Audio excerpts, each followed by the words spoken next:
रसिक हो, तुमच्यासाठी घेऊन आलो आहोत कवितांचं अंतरंग उलगडणारा कार्यक्रम काव्यांजली हितगुज कवितेशी.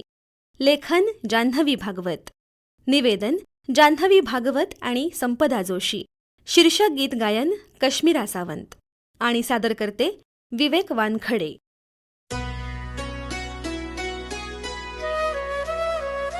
शब्द आणि सुरांचे हे हितगुज काव्यांजली काव्यांजली हितगुज कवितेशी. काव्यांजली काव्यांजली. पिवळे तांबूस ऊन कोवळे पसरे चौफेर, ओढा नेई सोने वाटे वाहुनिया दूर. झाडांनी किती मुकुट घातले डोकीस सोनेरी, कुरणावर शेतात पसरला गुलाल चौफेरी. नमस्कार श्रोते हो, मी जान्हवी आणि मी संपदा कार्यक्रमात आपलं मनःपूर्वक स्वागत करतो. श्रोते हो, ही सुद्धा बालभारतीच्या पुस्तकातली कविता. कविवर्य भास्कर रामचंद्र तांबे म्हणजेच भा रा तांबे यांच्या सायंकाळची शोभा या कवितेतल्या या ओळी. श्रोते हो, यातले शब्द साधे सरळ असले तरी ते गर्भश्रीमंत वाटतात. आणि या कवितेतल्या शब्दांनी सायंकाळची ही शोभा आपल्या डोळ्यासमोर मूर्तिमंत उभी राहते. हिरवे हिरवे गार शेत हे सुंदर साळीचे, झोके घेते कसे चहूकडे हिरवे गालीचे. श्रोते हो, कविवर्य तांबेंची ही कविता पावसाळ्यातल्या दिवसातली आहे.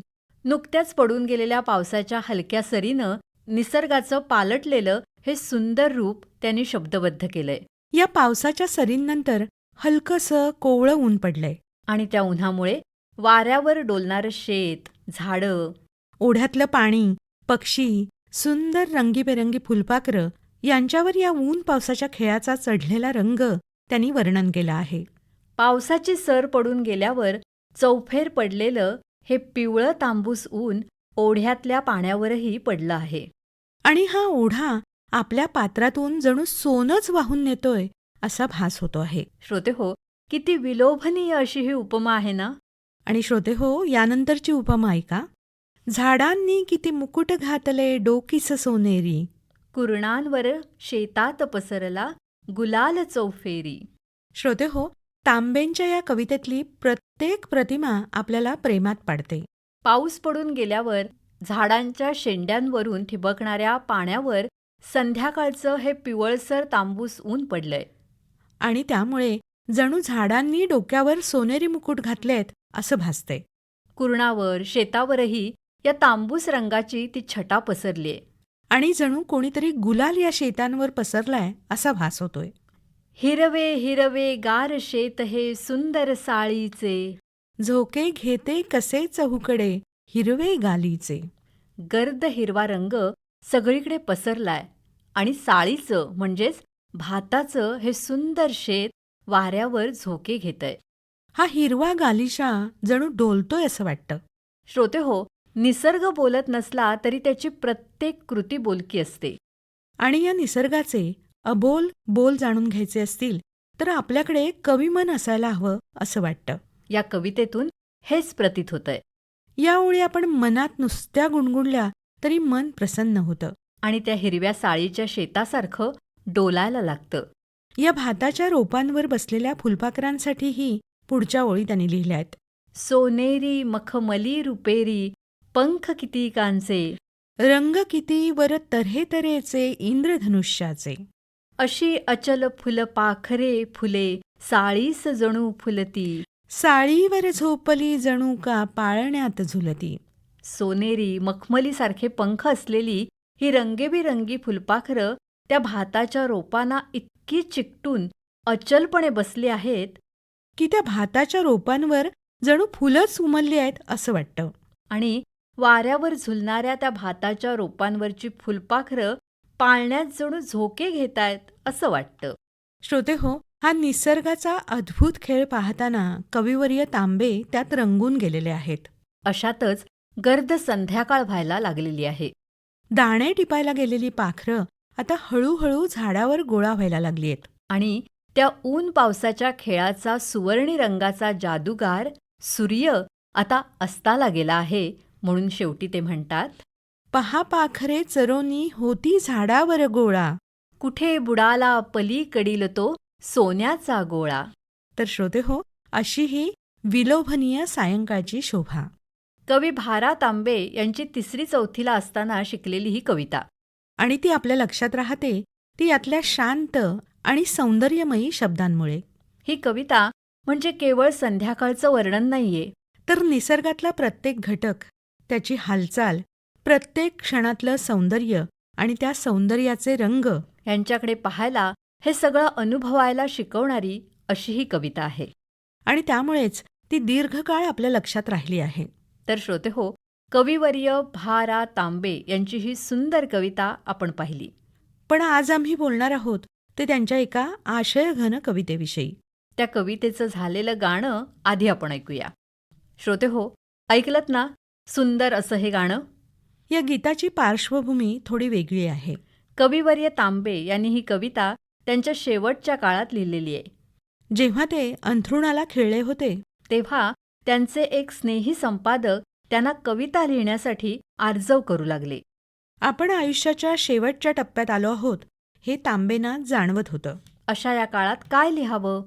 पण त्या स्नेहांना वाटत होतं की आयुष्याच्या शेवटच्या टप्प्यावर त्यांनी काहीतरी बोलावं, लिहावं, म्हणून त्यांचा आग्रह होता. नंतर काही दिवसांनी त्या संपादक स्नेहांनी लिहिण्याविषयी पुन्हा एकदा आठवण करणारं पत्र त्यांना पाठवलं. आणि त्यांच्या विनंतीला मान देऊन कविवर्य भा. तांबे यांनी ही कविता पोस्टकार्डवर लिहून त्यांना पाठवली. तांबेने लिहिलेली ही कविता म्हणजे मृत्यूकडे केलेली तक्रार आहे असं वाटतं. मधु मागसी माझ्या सख्या परी. मधु घटची रिकामे पडती घरी. म्हणजे तू जो आता काव्य मधू मागतो आहेस त्याचे मधुघट आता रिकामे झालेत. हे रिते झालेले मधुघट पडून आहेत. त्यांच्याकडे पाहण्याची फुरसत आता राहिलेली नाही. आता हे घट पुन्हा भरले जावेत अशी माझी मानसिक, शारीरिक अवस्था राहिलेली नाही, असं ते या कवितेतून सांगतात. जेव्हा माझी गात्र सक्षम होती, स्मृती सक्षम होत्या आणि शरीर साथ देत होतं, तेव्हा मनाचा भ्रमर काव्य प्रतिभेनं काव्यमधू सहज निर्माण करीत होता. त्यावेळी हे घट जराही रिकामे नव्हते. आजवरी कमळाच्या द्रोणी मधु पाजिला तुला भरोनी. सेवा ही पूर्वीची स्मरोनी करीन रोष सख्या दया करी. आजवर या कवितांचा मध मी तुला भरभरून दिला. ती माझी सेवा लक्षात घेऊन कोणत्याही प्रकारचा आता रोष धरू नकोस. नैवेद्याची एकच वाटी आता दुधाची माझ्या गाठी. देव पूजेस्तव ही कोरांटी बाळगी अंगणी कशी तरी. माझा आता अखेरचा प्रवास सुरू आहे, तेव्हा परमेश्वराच्या नामस्मरणासाठी माझी उरली सुरली प्रतिभा मी राखून ठेवली आहे. म्हणजेच नैवेद्याची एकच वाटी आता दुधाची माझ्या गाठी. तर माझ्या गाठी असलेला काव्यप्रतिभेचा नैवेद्य मी आता परमेश्वराला अर्पण करणार आहे. त्याचे गुणगान करण्यात उर्वरित कालखंड मी घालवणार आहे. याच कडव्यात पुढे त्यांनी म्हटलंय, देव पूजेस्तव ही कोरांटी बाळगी अंगणी कशी तरी. दुधाच्या नैवेद्याची एक वाटी आणि अंगणातली काटेरी कोरांटीच फक्त माझ्याकडे आता उरली आहे. उरली सुरली काव्यप्रतिभा म्हणजे अंगणातली कोरांटी आहे, ती मी आता देवाला अर्पण करणार आहे. अशावेळी तू माझ्याकडे आणखी काही मागू नकोस. आपल्या श्रोत्यांना, मित्रांना आपल्याकडून काय मिळालं याची जाणीव कविवर्य तांबे यांना आहे. आधी जेव्हा काव्यप्रतिभा भरात होती तेव्हा आपल्या कवितेतून प्रेमभावना, तरुण तरुणींच्या मनातली स्पंदनं सहजपणे कवितेतून व्यक्त व्हायची. कधीकधी त्यांच्या जगण्याची प्रेरणा ही कविता व्हायची. पण आता हे सगळं संपलंय. आता पैलतिरी नेत्र लागलेत. अशावेळी तू माझ्याकडे आणखीन काही मागू नकोस. म्हणून शेवटच्या कडव्यात ते आर्ततेने म्हणतात, ढळला रे ढळला दीन सखया, संध्या छाया भिवविती हृदया. आता मधूचे नाव कासया, लागले नेत्र हे पैलतिरी. आता माझा अंतकाळ जवळ आला आहे. जन्म आहे तिथं मृत्यूही आहे, हे अंतिम सत्य असलं तरी मृत्यूच्या या संध्याछायेची आता मनाला भीती वाटते. आणि अशा या बिकट प्रसंगी काव्य सुचणार तरी कसं, असं ते आपल्या मित्राला विचारतात. आणि पुढे म्हणतात, आता माझं चित्त कशातही गुरफटलेलं नाही. आता फक्त पहिले तीराकडे माझे डोळे लागले आहेत. तेव्हा काव्यमधू तुला देण्याचा आग्रह तू मला करू नकोस, असं म्हणत शब्दांची ही ओंजळ ते आपल्या मित्राच्या ओंजळीत रीती करतात. तर श्रोते हो, अशी ही सुंदर अजरामर कविता. कविवर्य तांबेंनी प्रतिभेचे मधुगट रिकामे पडले आहेत असं जरी इथे म्हटलं असलं तरी अतिशय अर्थगर्भ कविता त्यांनी लिहिलेली आहे. त्यांची प्रतिभा तितकीच टवटवीत असल्याची ही जणू साक्ष आहे. त्यांचे हे भावस्पर्शी शब्द आपल्यालाही विचार करायला भाग पाडतात. मृत्यूला सामोरं जातानाही जीवनदृष्टीचा संदेश ते देतात. श्रोते हो, आता जाणून घेऊया कविवर्य भा. तांबे यांच्याविषयी. मराठीतील श्रेष्ठ भावकवी म्हणून ज्यांची ओळख आहे त्या कविवर्य भा. तांबे यांचा जन्म 27 ऑक्टोबर 1873 सालचा. त्यांचं शिक्षण मध्य प्रदेशात झालं, पण आर्थिक प्रतिकूल परिस्थितीमुळे त्यांना उच्च शिक्षण घेता आलं नाही.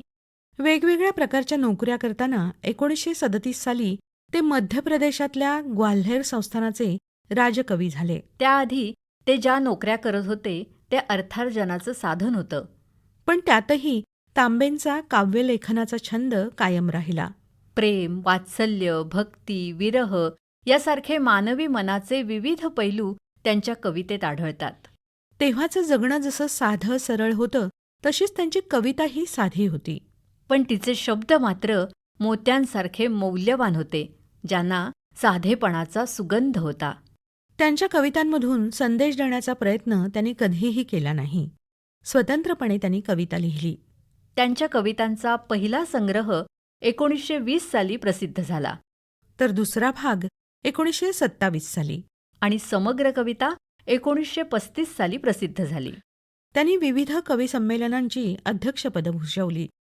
त्यांच्या सुमारे 225 कविता प्रसिद्ध आहेत. त्यातल्या काही कवितांची झालेली गाणी आपल्याला ठाऊक आहेतच. त्यांची ही झलक. कशी काळ नागिणी सखे ग, वैरीण झाली नदी. घनतमी शुक्र बघ राज्य करी. डोळे हे जुलमी गडे, रोखुनी मज पाहू नका. तिन्ही सांजा सखे मिळाल्या. तुझ्या गळा माझ्या गळा, गुंफू मोत्यांच्या माळा. नववधू प्रिया मी बावरते.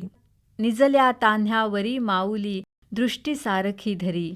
मावळ त्या दिनकरा, अर्घ्य तुझ जोडूनी दोन्ही करा. तर श्रोते हो, जन पळभर म्हणतील हाय हाय या कवितेत कविवर्य भा. तांबेंनी म्हटलंय की मी गेल्यावर लोक थोडा वेळ हळहळतील, पण कार्य पुढे सुरूच राहील, ते थांबणार नाही. तर कवितेचं कार्य सुरूच आहे. नवनवीन कवींनी मराठी काव्यसृष्टीत आपल्या कवितेचा ठसा उमटवला आहे. पण कविवर्य भा. तांबे यांचं काव्यसृष्टीतलं स्थान ध्रुव ताऱ्यासारखं अढळ आहे, हे मात्र खरं. आजचा हा कार्यक्रम आपल्याला आवडला ना? अवश्य कळवा. त्यासाठी आमचा व्हॉट्सॲप नंबर आहे 94 035 73 485. आणि आजच्या या कार्यक्रमातून मी जान्हवी आणि मी संपदा आपला निरोप घेतोय. नमस्कार. शब्द आणि सुरांचे हे हितगुज काव्यांजली काव्यांजली हितगुज कवितेशी काव्यांजली काव्यांजली. श्रोतेहो, आपण ऐकत होता कवितांचं अंतरंग उलगडणारा कार्यक्रम काव्यांजली हितगुज कवितेशी. लेखन जान्हवी भागवत. निवेदन जान्हवी भागवत आणि संपदा जोशी. शीर्षक गीत गायन कश्मीरा सावंत आणि सादरकर्ते विवेक वानखडे.